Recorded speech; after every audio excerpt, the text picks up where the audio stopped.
ജർമ്മനിയില് heat wave അടിച്ചുകൊണ്ടിരിക്കുകയാണ്. അപ്പൊ സൗദിത്തെ കാര്യം എന്ത് പറയണം? ഇവിടെ ഹീറ്റ് വേവിന്റെ അമ്മാവനാണെന്ന് തോന്നുന്നുണ്ട് അടിച്ചുകൊണ്ടിരിക്കുന്നത്. അത്രയ്ക്കധികം ചൂടാണ് കഴിഞ്ഞ 2-3 ദിവസമായിട്ടുള്ളത്. റൂമിലെ AC രണ്ട് ഒരു 5 മിനിറ്റ് പോലും ഇരിക്കാൻ പറ്റില്ല.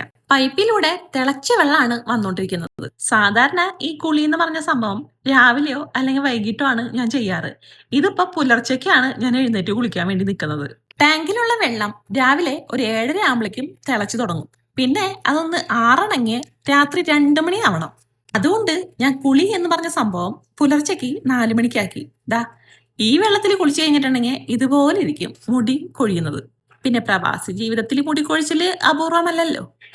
ആദ്യം തലയിൽ കുറച്ച് വെളിച്ചെണ്ണ പരട്ടി. ഇപ്പൊ ദാ തലയിൽ കുറച്ച് തൈര് ഇട്ടോണ്ടിരിക്കുകയാണ്.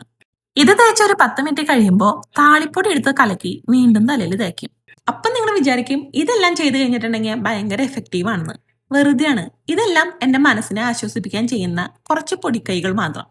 ഇതൊക്കെ തേച്ചിട്ടും നിന്റെ മുടി നന്നായിട്ട് കൊഴിയുന്നുണ്ട്, ഇതൊന്നും നിന്റെ പ്രശ്നമല്ല എന്നറിയിക്കാൻ വേണ്ടിയിട്ട് മാത്രം. ഇതൊക്കെ ചെയ്യുന്നത് കൊണ്ടും ആവാം എന്റെ മുടി ഇങ്ങനെ കൊഴിഞ്ഞോണ്ട് പോകുന്നത്. കുളിക്കുന്നതിന്റെ ഇടയിലും ഇഷ്ടം പോലെ തലമുടി ഇങ്ങനെ പോയിക്കൊണ്ടിരിക്കുകയാണ്. അപ്പൊ ഞാൻ വിചാരിക്കും, ഈശ്വര മൊട്ടച്ചയായിട്ടാണോ ബാത്റൂമിൽ നിന്ന് ഇറങ്ങാ? പക്ഷേ കുളി കഴിഞ്ഞ് പുറത്തേക്ക് ഇറങ്ങണ സമയത്ത് ദാ ഇങ്ങനെ കാണുമ്പോ ഒരാശ്വാസം. കൊഴിഞ്ഞു പോവാൻ ഇനിയും തലയിൽ ബാക്കി മുടിയുണ്ടല്ലോ. പിന്നെ കുളി കഴിഞ്ഞു കഴിഞ്ഞിട്ടുണ്ടെങ്കിൽ എന്റെ മുടിക്ക് പ്രാന്താണ്. ഇത്ര നേരം സ്ട്രെയിറ്റ് ആയിരുന്ന മുടി ദാ കുളി കഴിയുമ്പോൾ ഇതേപോലെ കേളിയാവും. ആക്ച്വലി എനിക്കിതാണ് ഇഷ്ടം. പക്ഷേ 5 മിനിറ്റ് കഴിയുമ്പോൾ ഇത് വീണ്ടും സ്ട്രെയിറ്റ് ആവും. ഇവിടുന്ന് ജോലി നിർത്തി പോണതിന് മുന്നേ തലയിൽ 2-3 മുടിയെങ്കിലും ബാക്കി ഉണ്ടായാൽ മതിയായിരുന്നു. അപ്പോ അത്രേ ഉള്ളൂ. ശരിട്ടാ.